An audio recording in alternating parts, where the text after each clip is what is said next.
semuanya, kembali lagi bersama kami, kelompok 4 bersama saya, Edgar. Dan pada serial kali ini, kami akan membahas mengenai keamanan sistem informasi, yang dimana akan ada banyak sekali hal mengenai keamanan yang akan kita bahas di sini. Tapi sebelum itu, izinkan saya, Edgar Makahinda, untuk memperkenalkan anggota-anggota kami. Saya hanya akan mewakilinya. Pertama-tama, ada saya, Edgar Eliasar Makahinda. Adapun Francisco Gratio Rumagit, ada juga Injilia Levina Sumual, ada Christina Natalia Gracia Rengkung, dan Devina Krista Denita Poli. Tanpa berlama-lama lagi, langsung saja kita masuk ke dalam videonya. Let's go! Baik, saya Christina akan menjelaskan pembahasan yang pertama, yaitu gambaran umum keamanan informasi. Keamanan informasi melibatkan perlindungan informasi dan sistem informasi yang tidak sah akses, penggunaan, pengungkapan, gangguan, modifikasi, atau penghancuran untuk menyediakan kerahasiaan. Menjaga pembatasan resmi atas akses dan pengungkapan termasuk sarana untuk melindungi privasi pribadi dan informasi hak milik integritas. Menjaga terhadap modifikasi atau penghancuran sistem informasi yang tidak benar, dan memastikan informasi non-repudiation atau keaslian.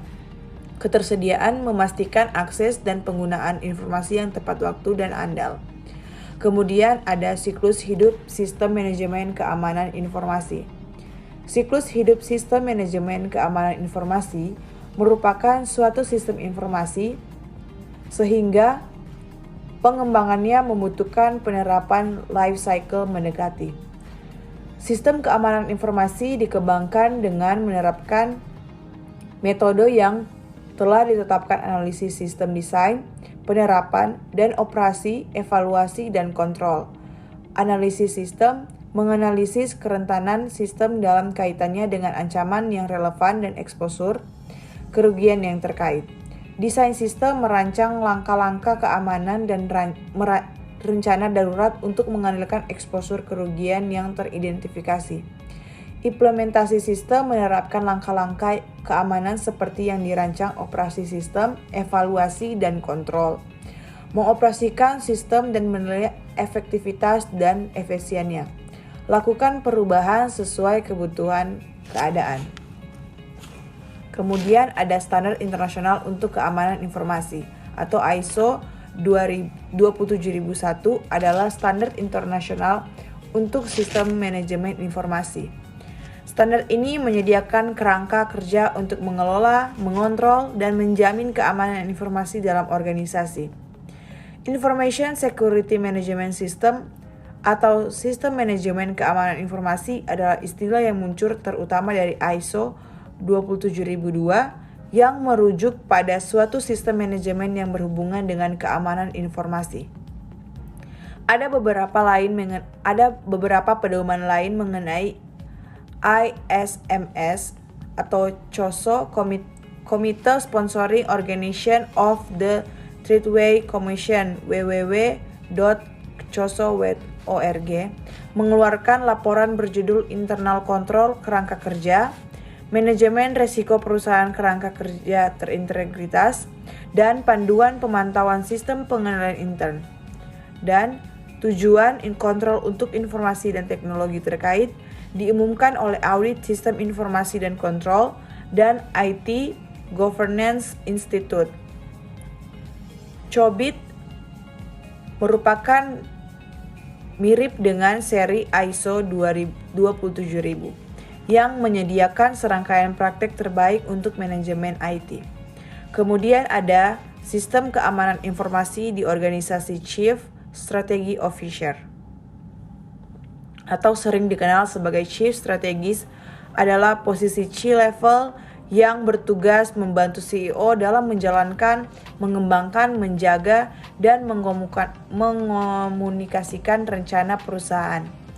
Jika sistem keamanan informasi ingin efektif, maka harus dikelola oleh kepala keamanan petugas. Individu ini harus melapor langsung kepada Dewan Direksi untuk mempertahankan kemerdekaan penuh. Tugas utama CCO adalah menyiapkan laporan kepada Dewan Direksi untuk mendapat persetujuan. Laporan-laporan ini harus mencakup setiap fase siklus hidup. Yang pertama ada analisis sistem, berisi rangkaian dari semua eksposur kerugian yang relevan. Kemudian ada desain sistem, berisi rencana terperinci untuk mengendalikan dan mengelola kerugian, termasuk anggaran sistem keamanan lengkap. Kemudian ada implementasi sistem, operasi sistem, evaluasi dan kontrol, berisi spesifik tentang kinerja sistem keamanan, termasuk perinci kerugian dan pelanggaran keamanan, analisis kepatuhan, dan biaya mengoperasikan sistem keamanan. Selanjutnya, pembahasan berikut adalah menganalisis kerentanan dan ancaman. Ada beberapa kesulitan dalam menerapkan pendekatan kuantitatif untuk menilai eksposur kerugian. Yang pertama, mengidentifikasi biaya yang relevan perugian dan kemungkinan yang terkait bisa jadi sulit. Biaya relevan kerugian adalah penurunan profitabilitas perusahaan sebagai akibat dari terjadinya kerugian. Tetapi biaya ini bisa sulit diperkirakan karena mungkin melibatkan perkiraan biaya gangguan bisnis yang tidak terduga atau memperkirakan biaya penggantian komputer untuk dapat diganti oleh model-model baru yang tidak ada tandingnya. Kedua, memperkirakan kemungkinan kegagalan yang diberikan membutuhkan prediksi masa depan yang sangat sulit dalam perubahan yang cepat lingkungan teknologi. Misalnya, banyak manajer gagal meramalkan masalah dengan komputer virus. Selain itu, dalam menilai kemungkinan serangan yang disengaja pada sistem, seseorang harus melakukan perkiraan biaya dan manfaat dari serangan tersebut kepada pelaku potensial. Perkiraan ini, bagaimanapun, membutuhkan asumsi tentang preferensi resiko pelaku. Kemudian materi berikut, kerentanan dan ancaman. Kerentanan adalah kelemahan dalam sistem, dan ancaman dalam potensi eksploitas kerentanan. Ada dua kategori ancaman aktif, yaitu aktif dan pasif. Ancaman aktif termasuk sistem informasi penipuan dan sabotase komputer, dan ancaman pasif termasuk kesalahan sistem, serta bencana alam seperti gempa bumi, banjir, kebakaran, dan angin topan. Kesalahan sistem mewakili peralatan komponen kegagalan seperti kegagalan disk dan pemadaman listrik. Kemudian ada materi berikut, keseriusan penipuan sistem informasi. Kejahatan berbasis komputer. Komputer adalah bagian dari masalah umum kejahatan kera putih. Masalah kejahatan kera putih sangat serius. Statistik telah menunjukkan bahwa kerugian perusahaan akibat penipuan dan penggelapan melebihi total kerugian karena penyuapan, perampokan, dan penguntilan dengan selisih yang lebar. Ini kemungkinan tampak mengejutkan karena jarang membaca tentang kejahatan seperti ini, penggelapan dalam koran. Ini karena dalam sebagian besar kasus penipuan yang terdeteksi tidak pernah mengungkapkan perhatian aparat penegak hukum karena hal ini akan menimbulkan pengungkapan internal kepada publik kelemahan kontrol. Manajer cenderung menghindari dari publisitas negatif yang merugikan hasil dari penuntutan umum. Materi yang berikut adalah individu yang mengancam sistem informasi. Serangan yang berhasil pada sistem informasi memerlukan akses ke perangkat keras, file data sensitif, atau program kritis. 3 komponen individu personal sistem penggunaan dan penyusupan dan peretasan berbeda dalam kemampuan normal mereka untuk mengakses hal-hal ini. Personil sistem sering menimbulkan potensi ancaman karena mereka sering diberi hak akses luas ke data sensitif dan program. Penggunaan, di sisi lain, diberikan akses yang jauh lebih sempit, tetapi mereka tetap menemukannya cara untuk melakukan penipuan. Penyusup dan peretas tidak diberi akses sama sekali, tetapi seringkali sangat tinggi individu yang bertekad yang mampu menimbulkan kerugian besar pada perusahaan. Kemudian ada personalia komputer dan sistem informasi. Personil sistem termasuk komputer yang pemeliharaan, pemrogram, operator, personal, administrasi sistem informasi, dan pegawai kontrol data. Penggunaan terdiri dari kelompok yang heterogen dan dapat dibedakan dari yang lain karena area fungsionalnya tidak terletak pada pemrosesan data atau informasi teknologi. Banyak pengguna memiliki akses ke data sensitif yang dapat mereka ungkapkan kepada pesaing. Dalam beberapa kasus, penggunaan dapat mengontrol input komputer penting seperti memo kredit, akun kredit, dan sebagainya. Penyusup dan peretas. Siapapun yang mengakses peralatan data elektronik, file, ataupun jenis informasi istimewa tanpa otoritas yang tepat adalah penyusup. Penyusup yang menggunakan sarana elektronik dan lainnya untuk membobol atau menyerang sistem informasi untuk kesenangan, tantangan, keuntungan, balas dendam, atau motif jahat lainnya secara umum disebut sebagai peretas. Namun, tidak semua hacker itu jahat. Peretas topi putih secara sah menyelidiki kelemahan sistem untuk melakukan membantu keamanan. Peretas topi hitam menyerang sistem karena alasan yang tidak sah. Peretas topi abu-abu adalah peretas topi putih yang berada di tepi hukum. Metode penyerangan oleh personalia dan penggunaan sistem informasi seperti dibahas di atas, ada 3 kelompok individu yang dapat menyerang informasi sistem, yaitu personal sistem informasi, pengguna, dan peretas.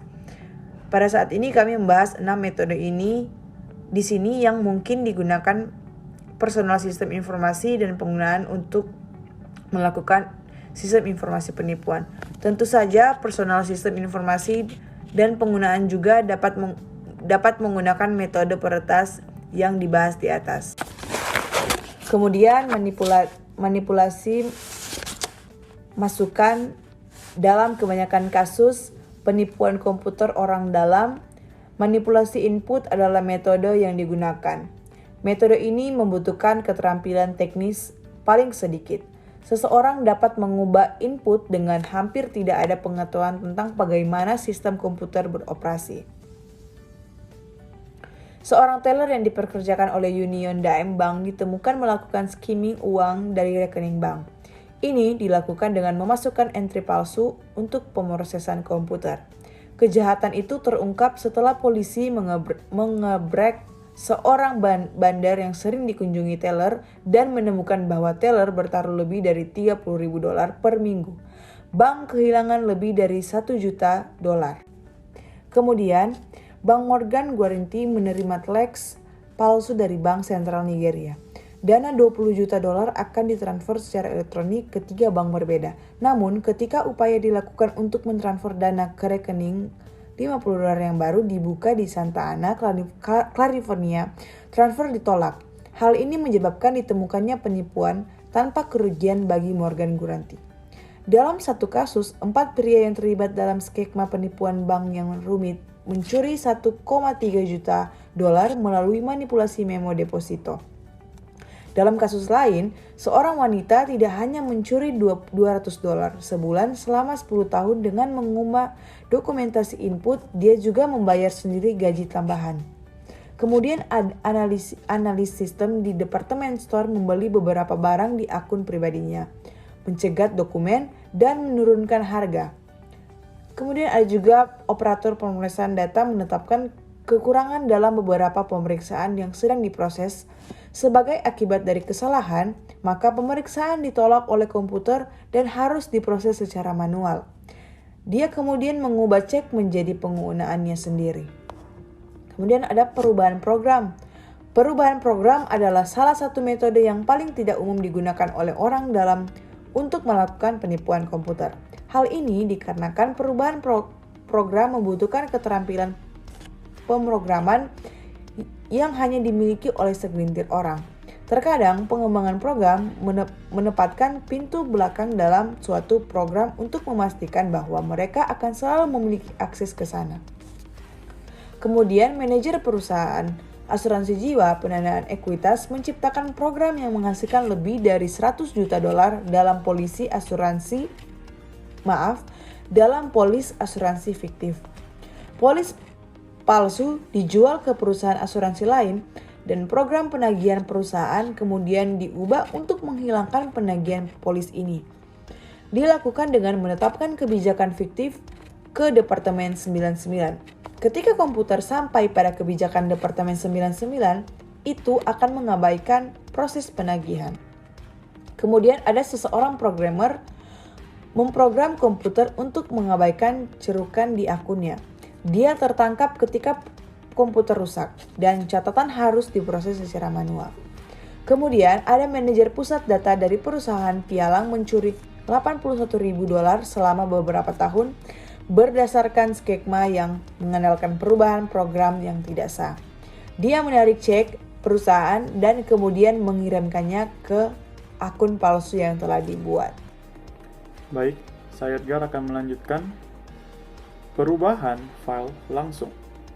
Dalam beberapa kasus, individu menemukan cara untuk melewati proses normal untuk memasukkan data ke dalam informasi terkomputerisasi dan dengan melakukannya secara langsung, mengakses dan menumpuk informasi dari atau mengubah file komputer. Sebagian besar program akuntansi mengenkripsi file mereka sehingga mencegah akses langsung ke mereka. Namun, dalam banyak kasus, kunci enkripsi, yakni kata sandi, lemah, sehingga memungkinkan untuk dengan mudah memecahkan database. File konfigurasi program mungkin tidak dienkripsi, meskipun database utama dienkripsi. Ini membuka kemungkinan jendela serangan. Seorang penipu mengganti versi sendiri dari file master piutang dengan yang asli. Berikutnya, pencurian data. Pencurian data adalah masalah yang serius. Dalam banyak industri yang sangat kompetitif, baik informasi kuantitatif maupun kualitatif tentang pesaing seseorang terus-menerus dicari. Pengadilan telah lama menegakkan bahwa data yang disimpan di komputer perusahaan bersifat pribadi dan tidak dapat digunakan tanpa izin perusahaan. Misalnya, di California, pencurian data dapat menyebabkan hukuman karena melanggar rahasia dagang dan dapat dihukum dengan hukuman penjara 10 tahun. Undang-undang rahasia dagang serupa berlaku di negara bagian lain. Sejumlah besar informasi ditransmisikan antar perusahaan melalui internet. Jika tidak dienkripsi dengan baik, informasi ini rentan terhadap pencurian saat dalam perjalanan, di mana ia dapat dicegat atau disadap. Ini juga bisa rentan terhadap seseorang yang menyelundupkannya keluar dari perusahaan melalui email, mungkin dalam bentuk terenkripsi untuk menghindari deteksi. Bahkan, ada skema enkripsi yang menyamarkan fakta bahwa data dienkripsi. Misalnya, perangkat lunak yang menyematkan dan menenkripsi teks dalam file grafik. Bagi orang yang tidak sadar, gambar itu akan terlihat seperti gambar lain, dan orang tersebut tidak akan tahu bahwa itu berisi teks tersembunyi.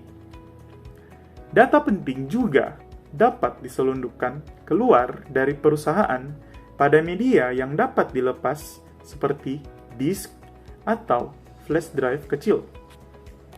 Barang-barang yang lebih besar seperti laporan tebal dapat diselundupkan ke tempat sampah. Encyclopedia Britannica Company diduga menuduh operator komputer pada shift malamnya menyalin hampir 3 juta nama dari file komputer yang berisi daftar pelanggan perusahaan yang paling berharga. Karyawan dituduh menjual daftar itu kepada pengiklan surat langsung. Encyclopedia Britannica mengklaim bahwa daftar itu bernilai 3 juta dolar.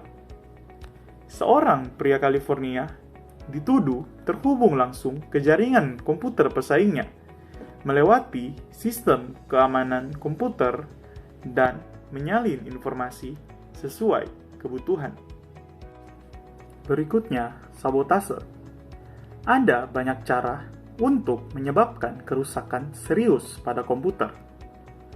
Magnet dapat digunakan untuk menghapus cakram magnetik hanya dengan menempatkan magnet, yang mana pada magnet umum sudah cukup, di dekat media. Sinar radar dapat memiliki efek serupa jika diarahkan ke bangunan yang mengandung media magnetik. Palu bekerja dengan baik pada banyak jenis media lain seperti disk optik atau flash drive. Sebagai contoh, Kepala Pusat Data perusahaan kartu kredit terkemuka marah pada manajemen Puncak, di mana dihapuskan file komputer yang berisi piutang senilai ratusan ribu dolar. Berikutnya, penyalahgunaan atau pencurian sumber daya informasi. Salah satu jenis penyalahgunaan sumber daya informasi ada ketika karyawan menggunakan sumber daya komputer perusahaan untuk penggunaan pribadi mereka sendiri atau bisnis mereka sendiri. Sebagai contoh, 5 karyawan dituduh menggunakan komputer mainframe majikan mereka selama jam sepi untuk mengoperasikan perusahaan pemrosesan data mereka sendiri. Para karyawan menggunakan komputer dengan sangat berat, sehingga majikan mereka hampir secara tidak sengaja meningkatkan sistem untuk memenuhi permintaan mereka. Tingkat masalah ini, seperti jenis penipuan komputer lainnya, tidak diketahui dengan baik. Namun, sangat mungkin bahwa masalah ini terjadi sampai taraf tertentu di banyak perusahaan. Berikutnya, manajemen keamanan sistem informasi. Langkah-langkah keamanan berfokus pada pencegahan dan deteksi ancaman. Rencana kontingensi berfokus pada perbaikan efek ancaman. Ini adalah doktrin yang diterima dengan baik dalam keamanan sistem informasi, bahwa beberapa ancaman aktif tidak dapat dicegah tanpa membuat sistem begitu aman, sehingga tidak dapat digunakan. Selain itu, tidak ada sistem keamanan yang bernilai banyak tanpa suasana kejujuran dan kesadaran keamanan secara umum. Perlu ditekankan bahwa ISMS harus menjadi bagian dari keseluruhan IRM dan struktur pengendalian internal perusahaan. Ini berarti bahwa elemen dasar pengendalian internal, dalam hal ini lingkungan kontrol, penilaian risiko, kegiatan pengendalian, informasi dan komunikasi, dan pemantauan, semuanya penting bagi ISMS. Keamanan sistem informasi hanyalah aplikasi khusus dari prinsip-prinsip internal control yang ditetapkan untuk masalah-masalah tertentu dalam sistem informasi. Berikutnya, pengendalian lingkungan. Pengendalian lingkungan atau kontrol lingkungan adalah dasar untuk efektivitas sistem kontrol secara keseluruhan. Membangun lingkungan kontrol yang baik tergantung pada 7 faktor, yang dimana masing-masing dibahas karena berkaitan dengan ISMS. Filosofi manajemen dan siklus kegiatannya. Kegiatan pertama dan terpenting dalam keamanan sistem adalah menciptakan moral yang tinggi dan suasana yang kondusif bagi keamanan. Semua karyawan harus menerima pendidikan dalam keamanan. Tujuan pendidikan keamanan adalah untuk mendapatkan keamanan dengan persetujuan. Keamanan harus ditanggapi dengan serius. Semua pelanggaran harus mengakibatkan penangkapan segera terhadap yang bersalah. Mereka yang bertanggung jawab harus memberikan contoh yang baik.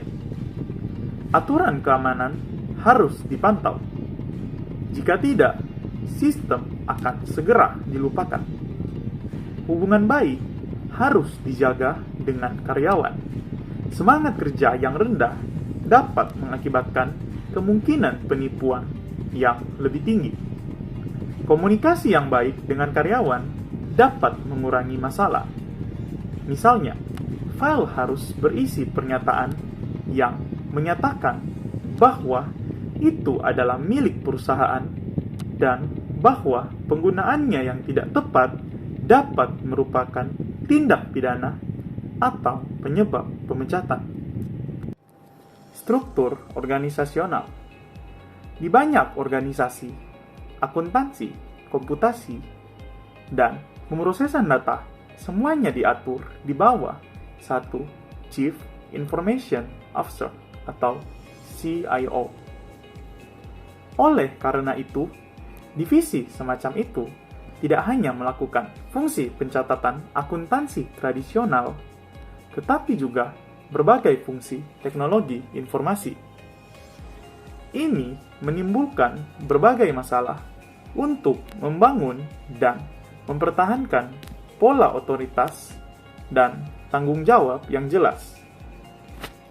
Misalnya, analis sistem dan insinyur perangkat lunak dapat dipanggil untuk merancang, memprogram, dan mengimplementasikan bagian dari sistem perencanaan sumber daya perusahaan atau ERP. Seorang akuntan mungkin dipanggil untuk membuat perubahan konfigurasi pada paket akuntansi. Yang penting adalah bahwa garis organisasi yang jelas ditarik untuk menunjuk siapa yang bertanggung jawab untuk membuat keputusan yang berkaitan langsung dengan perangkat lunak akuntansi dan prosedur akuntansi. Seperti yang telah dibahas, satu individu harus bertanggung jawab atas sistem keamanan komputer, dewan direktur, dan komite-komitenya. Direksi harus menunjuk komite audit. Komite audit harus pada gilirannya menunjuk atau menyetujui penunjukan auditor internal. Idealnya, auditor internal harus memiliki latar belakang yang baik dalam keamanan informasi dan menjabat sebagai Chief Information Security Officer. Bagaimanapun, individu ini harus melaporkan secara berkala kepada komite audit tentang semua fase sistem keamanan informasi. Komite audit harus berkonsultasi secara berkala dengan auditor eksternal dan manajemen pusat mengenai kinerja CSO dan sistem keamanan informasi. Metode dalam pemberian wewenang dan tanggung jawab. Tanggung jawab semua posisi harus didokumentasikan dengan cermat menggunakan bagan organisasi, manual kebijakan, deskripsi pekerjaan, dan sebagainya. Selanjutnya yaitu aktivitas pengendalian manajemen. Penting untuk menetapkan kontrol yang berkaitan dengan penggunaan dan akuntabilitas semua sumber daya yang berkaitan dengan sistem informasi. Anggaran harus ditetapkan untuk akuisisi peralatan dan perangkat lunak, untuk biaya operasi, dan untuk penggunaan. Dalam ketiga kategori, biaya aktual harus dibandingkan dengan jumlah yang dianggarkan, dan perbedaan yang signifikan harus diselidiki. Kontrol anggaran sangat penting dalam lingkungan teknologi informasi, karena seringkali ada kecenderungan bagi perusahaan untuk membelanjakan uang terlalu banyak untuk teknologi informasi atau membelanjakan uang tersebut untuk hal-hal yang salah. Karyawan sering menuntut perangkat keras, perangkat lunak, dan layanan komputasi yang sebenarnya tidak mereka butuhkan. Membeli model terbaru dari komputer pribadi atau paket perangkat lunak terbaru dapat memuaskan secara emosional tanpa menghasilkan manfaat apapun bagi perusahaan. Yang berikutnya, fungsi audit internal. Sistem keamanan informasi harus diaudit terus-menerus dan kemudian dimodifikasi untuk memenuhi kebutuhan yang berubah. CSO harus menetapkan kebijakan keamanan yang relevan dengan sistem yang ada dan perubahan pada sistem. Semua modifikasi pada sistem baik perangkat keras, perangkat lunak, atau personel harus diimplementasikan sesuai dengan kebijakan keamanan yang ditetapkan. Kebijakan dan prosedur keamanan harus diuji kepatuhan dan efektivitasnya. Beberapa perusahaan sebenarnya mempekerjakan peretas komputer untuk mencari kerentanan sistem keamanan. Dalam lebih dari satu kasus, penangkapan dan penghukuman peretas ternyata menjadi kredensial yang baik dalam melamar pekerjaan keamanan atau mengembangkan konsultasi. Sistem harus ditantang secara berkala dengan transaksi uji hipotetis. Selanjutnya, perubahan pada file master harus ditelusuri kembali ke dokumen sumber atau transaksi yang relevan. Pelacakan semacam itu adalah salah satu cara untuk mendeteksi perubahan langsung yang tidak sah pada file master. Cara lain untuk mendeteksi beberapa perubahan yang tidak sah tersebut adalah melalui total control batch. Berikutnya, kebijakan personalia dan praktiknya. Tugas terpisah, pengawasan yang memadai, rotasi pekerjaan, liburan paksa, dan pemeriksaan ulang adalah praktik personel yang penting. Mungkin aturan yang paling penting adalah bahwa tugas pengguna sistem informasi dan personel sistem informasi harus dipisahkan. Ini berasal dari kebutuhan untuk memisahkan hak asuh dan tanggung jawab pencatatan. Pengguna sering memiliki akses fisik ke aset perusahaan, dan personel sistem informasi sering memiliki akses istimewa ke perangkat lunak dan file data yang berisi catatan akuntansi. Menempatkan hak istimewa pengguna dan hak istimewa di sistem di tangan yang sama adalah undangan untuk melakukan penipuan. Juga harus ada, jika mungkin, pemisahan tugas mengenai akses di file akuntansi utama. Di banyak lingkungan sistem informasi, memiliki hak istimewa untuk mengakses file untuk akun aset mungkin sangat dekat dengan memiliki akses ke aset itu sendiri. Misalnya, dimungkinkan untuk mentransfer uang tunai dari akun tunai menggunakan transfer elektronik jika akun tunai ditautkan langsung ke akun di lembaga keuangan. Rotasi pekerjaan dan liburan wajib harus berlaku untuk semua personel terkait sistem yang memiliki akses ke file sensitif. Banyak skema penipuan yang membutuhkan perhatian terus-menerus dari pelaku. Misalnya, seseorang dengan akses ke uang tunai dan file piutang mungkin terlibat dalam lapping elektronik. Aktivitas seperti itu kemungkinan besar akan ditemukan oleh seseorang yang mengambil alih posisi baik sementara atau permanen. Praktik personalia mengenai perekrutan dan pemecatan juga penting. Calon karyawan harus disaring dengan hati-hati untuk jenis masalah yang mungkin mengarah pada penipuan.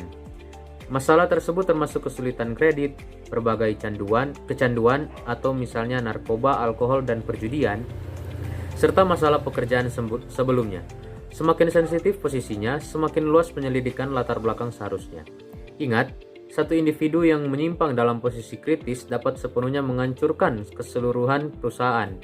Karyawan harus diberhentikan dan dipecat dengan sangat hati-hati karena karyawan yang diberhentikan menyumbang sebagian besar dari semua insiden sabotase. Ketika karyawan kunci dipecat, semua hak akses mereka ke perangkat keras, perangkat lunak, dan file data penting harus segera dicabut. Yang berikutnya, pengendalian ancaman aktif. Cara utama untuk mencegah ancaman aktif terkait serangan peretas, penipuan, dan sabotase adalah dengan menerapkan lapisan kontrol akses berturut-turut.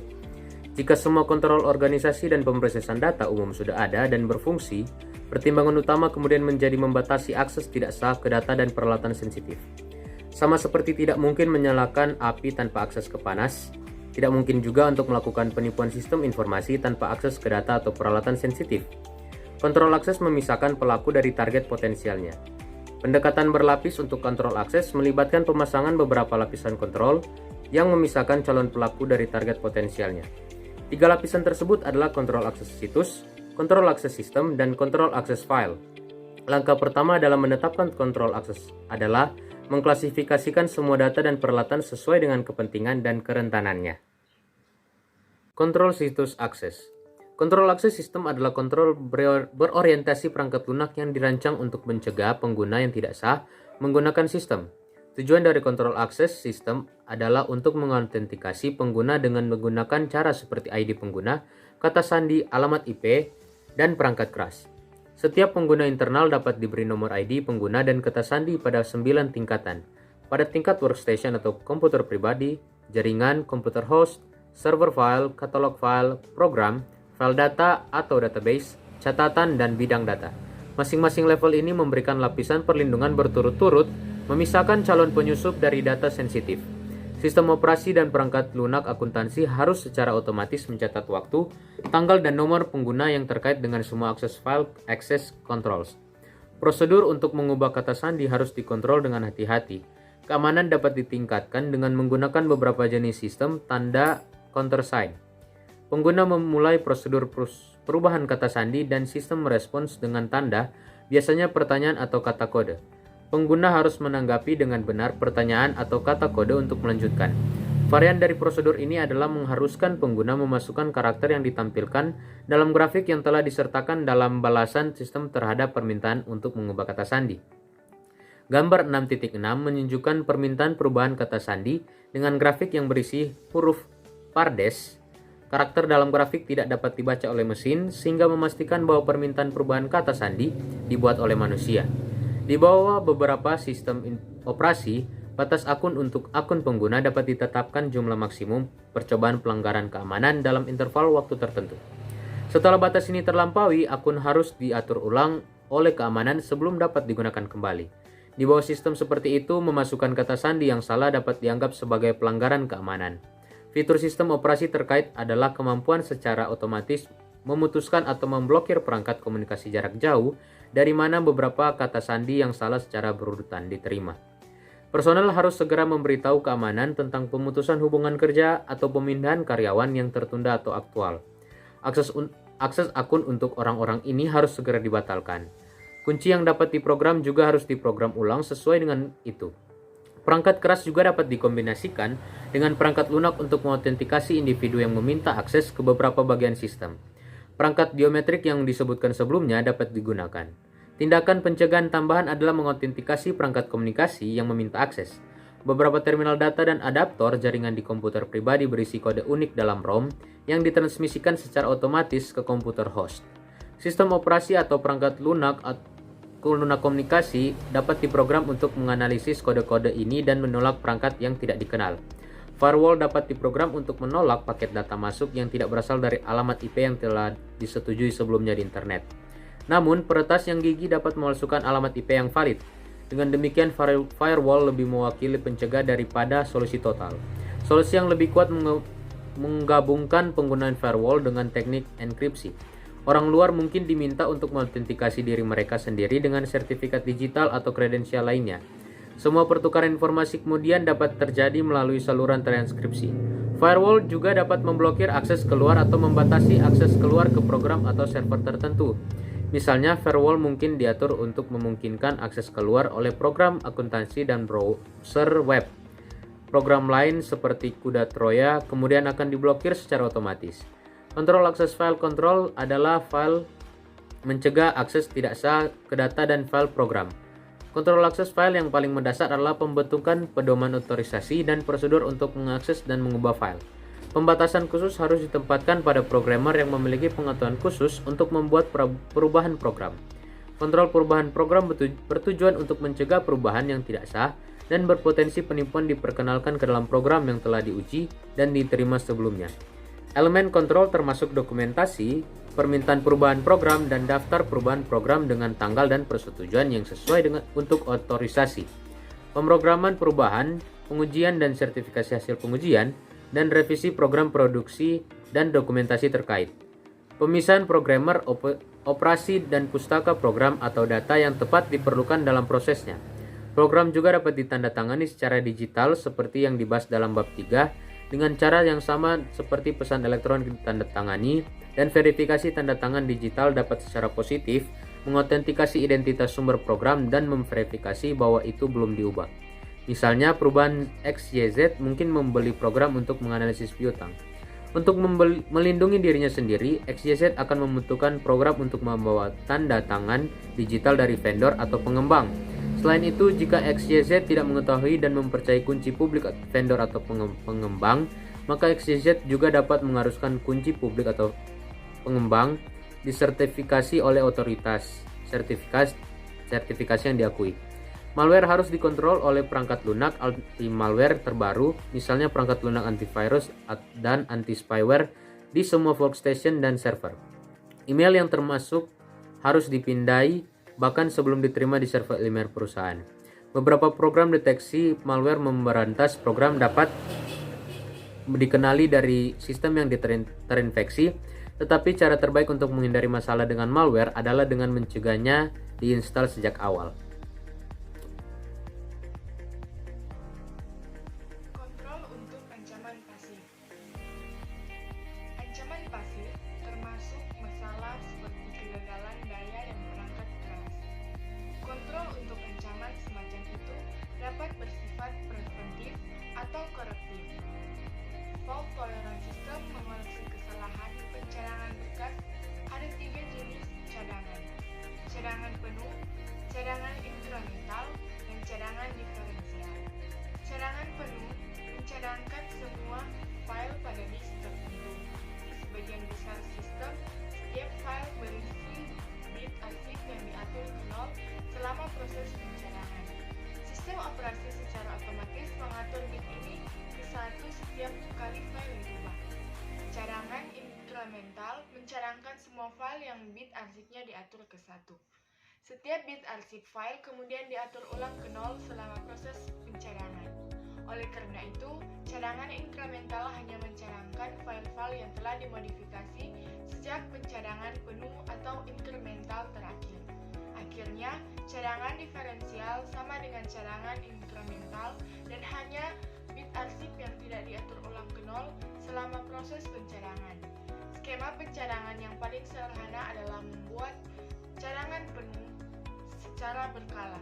Setelah pencadangan tersebut, set cadangan atau misalnya kaset atau disk optik harus segera dilepas ke area penyimpanan di luar lokasi, atau cadangan dapat dilakukan langsung ke lokasi terpencil. Idealnya, semua cadangan penuh harus dibuat dalam rangkap 2 sebagai tindakan pencegahan ekstra.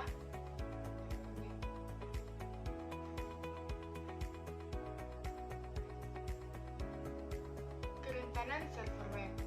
Keamanan server web dapat terdegradasi secara serius oleh masalah konfigurasi. Salah satu masalah konfigurasi yang paling umum adalah di bidang konfigurasi izin untuk direktori dan file yang berkaitan dengan program script yang dapat dieksekusi. Program script yang dapat dieksekusi adalah komponen yang diperlukan dari hampir semua situs web komersial. Misalnya, program yang dapat dieksekusi yang disebut forms handler harus dijalankan kapan saja pelanggan memasukkan pesanan penjualan ke situs web perusahaan. Selain itu, penanganan formulir harus memiliki akses tulis ke disk untuk menyimpan informasi pesanan.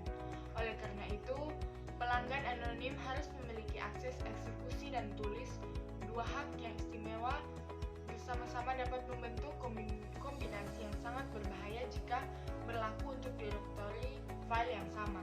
Ini karena peretas dapat menggunakan hak istimewa tulis untuk mengunggah program berbahaya ke direktori tertentu dan kemudian menjalankan program di direktori ini menggunakan istimewa eksekusi.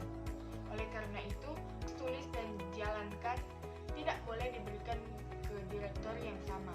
Namun dalam praktiknya, kombinasi hak istimewa yang mematikan ini sering diberikan secara tidak sengaja. Misalnya, terkadang administrator menempatkan file script di direktori direktori yang sudah memiliki hak istimewa penulisan pengguna melekat padanya. Juga banyak administrator web menggunakan web authoring dan desain yang secara otomatis menempatkan file dalam direktori tertentu yang tidak diketahui oleh administrator dan juga secara otomatis mengubah isi file tanpa indikasi atau peringatan. Isi file bisa menjadi sangat bingung jika lebih dari satu pengembang kerja di situs web yang sama pada saat yang sama.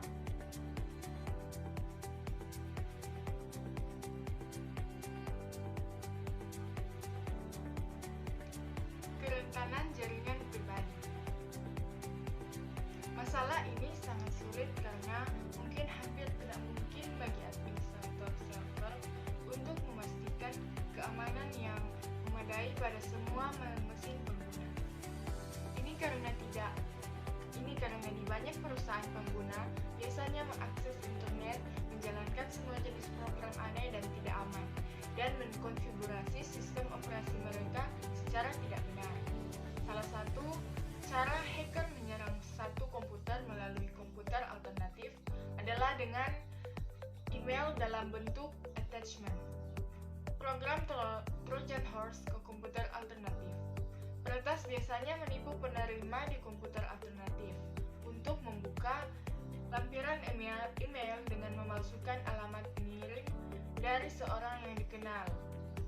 Program Horse Troya secara otomatis dan diam-diam diinstal ketika pengguna atau korban pada saat komputer alternatif membuka pesan email. Salah satu program Horse Troya tersebut adalah Back-Office, memungkinkan peretas untuk mengambil kendali jarak jauh dari komputer korban melalui internet dan dari sana mengakses komputer host untuk server web. Pengguna komputer alternatif tidak pernah melihat atau mendengar apapun. Program Horse Troya berjalan dengan tenang di latar belakang.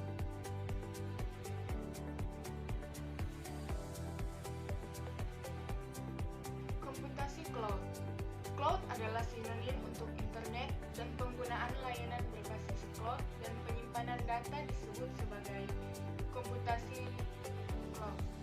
Tren untuk menyediakan kemampuan IT sebagai layanan melalui internet telah menyebabkan Software as a Service atau disingkat SaaS. SaaS adalah platform komputasi awan di mana perangkat lunak dan datanya disimpan dari jarak jauh dari penggunaan dan diakses melalui internet menggunakan browser web.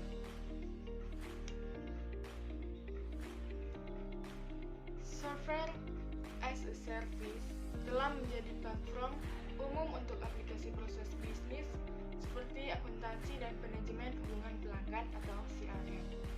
QuickBase dan Intuit misalnya memberi pelanggan kemampuan untuk mengembangkan aplikasi akuntansi software as a service mereka sendiri. Salesforce.com adalah penyedia CRM berbasis cloud yang menegaskan tidak ada perangkat keras, tidak ada perangkat lunak, no headache, dan diberangkatnya. Fitur yang membedakan software as a service adalah bahwa pengguna akhir hanya membutuhkan browser web. Semua perangkat lunak dan data disimpan oleh penyedia software as a service di cloud. Selanjutnya, saat ini saya Devina akan melanjutkan pembahasan materi, dan saat ini kita akan membahas mengenai komputasi grid. Komputasi grid adalah penggunaan sumber daya yang melibatkan banyak komputer yang terdistribusi dan terpisah secara geografis untuk memecahkan persoalan komputasi dalam skala besar. Komputasi grid ini melibatkan kelompok komputer yang saling terkait yang berbagi beban kerja umum.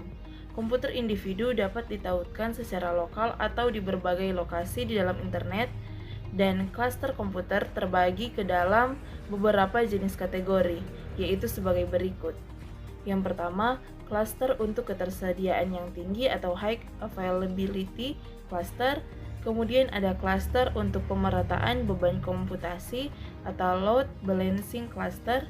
Selanjutnya, klaster hanya untuk komputasi atau compute cluster, dan yang terakhir yaitu mengenai grid computing.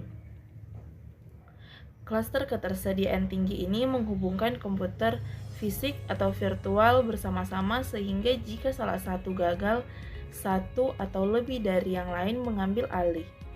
Klaster ketersediaan tinggi ini juga disebut dengan klaster failover. Klaster penyeimbangan beban yang menghubungkan komputer fisik atau virtual bersama-sama sehingga pekerjaan komputasi, misalnya permintaan tampilan halaman ke server web, secara otomatis didistribusikan ke komputer dalam klaster untuk menyeimbangkan beban kerja. Klaster kinerja ini menghubungkan komputer fisik atau virtual bersama-sama sehingga pekerjaan komputasi dipecah menjadi beberapa bagian dan didistribusikan ke komputer dalam klaster untuk memproses potongan secara paralel. Dan klaster kinerja dapat sangat mempercepat pemrosesan tugas-tugas kompleks seperti mengonversi video dari satu format ke format lainnya. Pembahasan selanjutnya yaitu mengenai prosedur keamanan umum. Suasana keamanan keseluruhan yang baik ini adalah sangat penting. Perangkat lunak keamanan terbaik di dunia tidak akan membantu jika administrator sistem tidak menegakkan kebijakan. Selanjutnya, semua kesalahan dan pengecualian harus dicatat untuk mengamankan file dan log. Ini harus terus dipantau. Mengamankan file log adalah masalah yang sangat penting karena peretas sering mencoba atau menutupi jejak mereka dengan mengubah file log. Salah satu cara untuk mengamankan log adalah dengan menuliskan ke komputer jarak jauh atau mesin virtual, di mana izin file pada mesin jarak jauh atau virtual ini diatur sehingga informasi baru hanya dapat ditambahkan.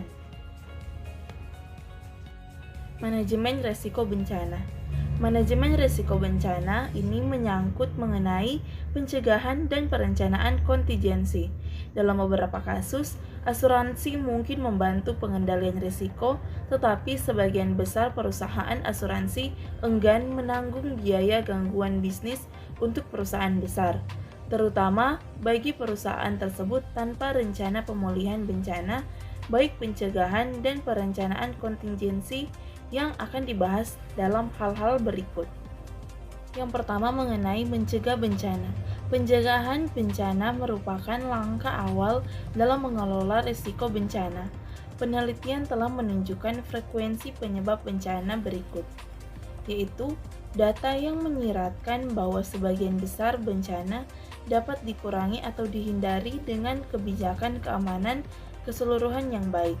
Banyak bencana yang diakibatkan oleh sabotase dan kesalahan yang dapat dicegah dengan kebijakan dan perencanaan keamanan yang baik.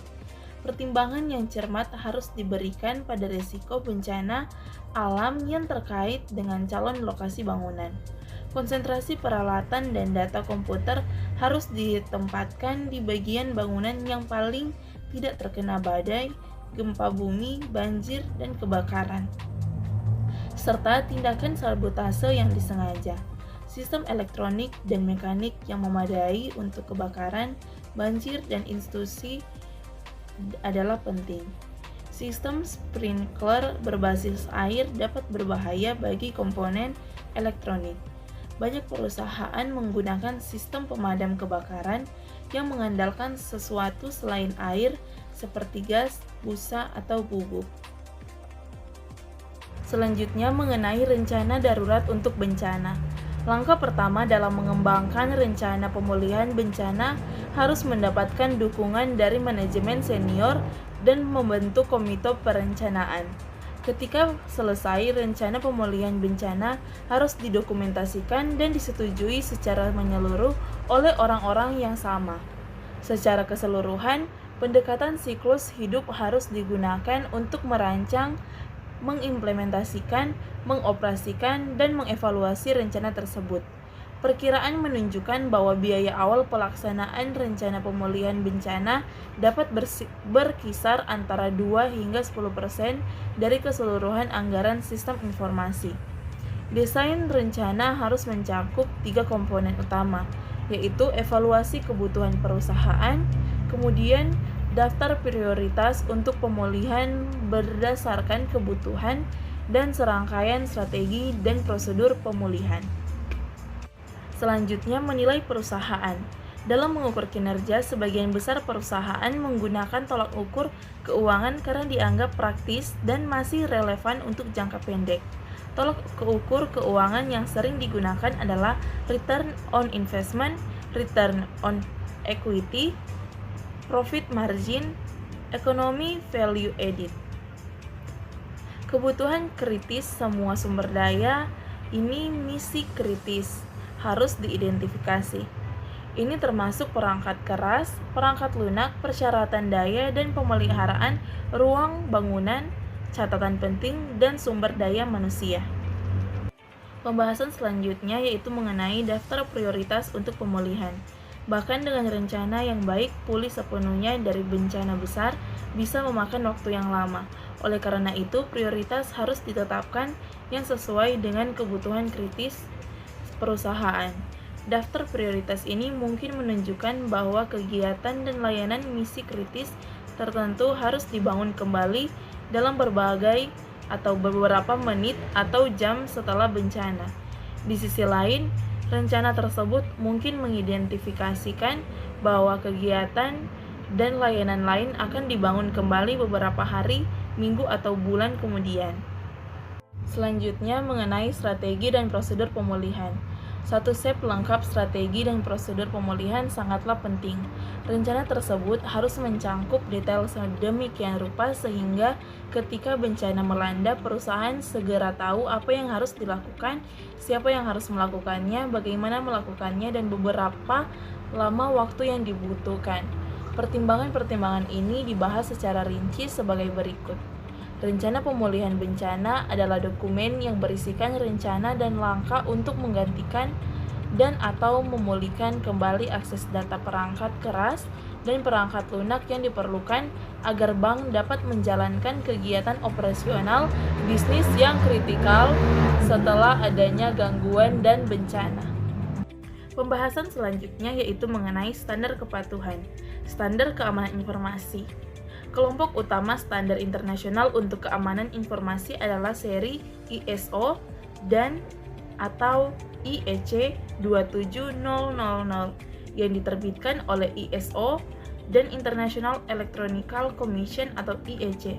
ISMS ini merupakan seperangkat unsur yang saling terkait dengan organisasi atau perusahaan yang digunakan untuk mengelola dan mengendalikan risiko keamanan informasi dan untuk melindungi serta menjaga kerahasiaan, integritas, dan ketersediaan informasi.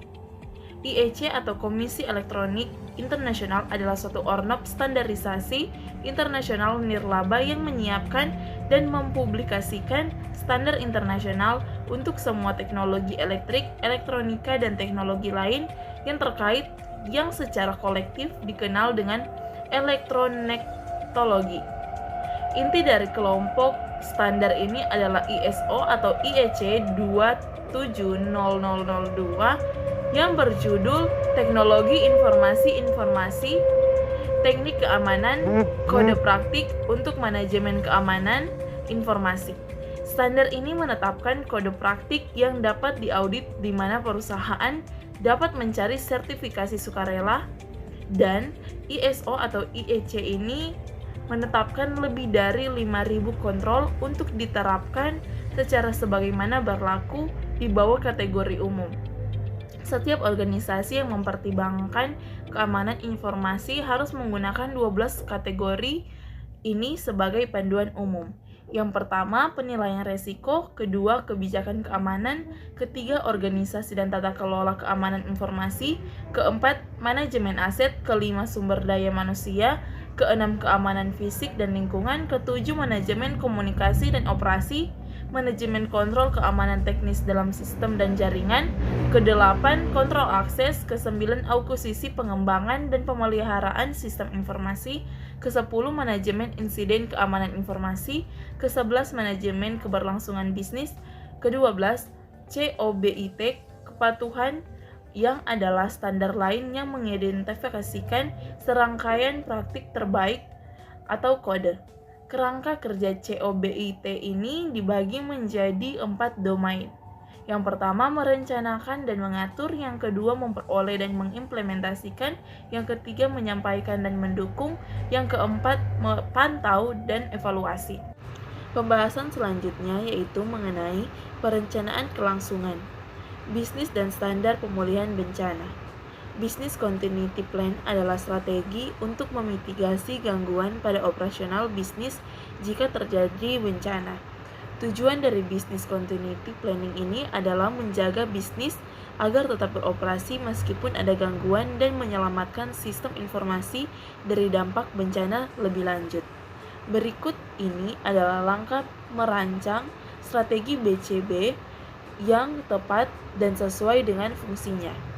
Yang pertama yaitu melakukan analisa risiko Yang kedua, menganalisis dampak bisnis yang terjadi. Yang ketiga, membuat perencanaan. Yang keempat, mengembangkan rencana yang dibuat. Dan yang kelima yaitu melakukan uji coba dan audit. Di Amerika Serikat, berbagai sektor ekonomi dan industri tunduk pada standar kepatuhan untuk perencanaan kontinuitas. Kantor Manajemen dan Anggaran AS menyediakan berbagai arahan perencanaan kontinuitas. Misalnya OMB Circular A130, Lampiran 3, Keamanan Sumber Daya Informasi Otomatis, Federal memerlukan rencana kontinuitas untuk sistem dalam pemerintah federal. Ada juga berbagai pemerintah dan arahan presiden yang membutuhkan kepatuhan. Arahan keputusan Presiden 67 mengharuskan semua lembaga federal untuk memiliki rencana kontinuitas. Perintah Eksekutif 12656 bagian 202 secara khusus mengarahkan kepala lembaga federal untuk mengimplementasikan rencana keadaan darurat nasional yang mencangkup penyediaan operasi darurat dan melindungi catatan dan sumber daya yang berharga. Akhirnya, arahan keputusan Presiden 63 ini memerintahkan rencana nasional yang bertujuan untuk memastikan keamanan bagi infrastruktur dasar yang mendukung pemerintah federal dan ekonomi. Sehubungan dengan standar internasional, BSI British Standard mengumumkan kode praktik manajemen kelangsungan bisnisnya sebagai BS 25991, demikian pula BS 2992 atau spesifikasi untuk manajemen kelangsungan bisnis yang menyediakan spesifikasi untuk mengimplementasikan, mengoperasional, dan meningkatkan BCMS yang terdokumentasi. Nah, bagaimana dengan video barusan? Begitulah kurang lebih materi mengenai keamanan sistem informasi. Banyak sekali hal yang bisa dipetik dari video pembelajaran ini. Dan mewakili teman-teman sekalian, mohon dimaafkan apabila masih ada kesalahan kata dan apapun itu dalam video ini. Saksikanlah kami di video-video berikutnya. Dadah!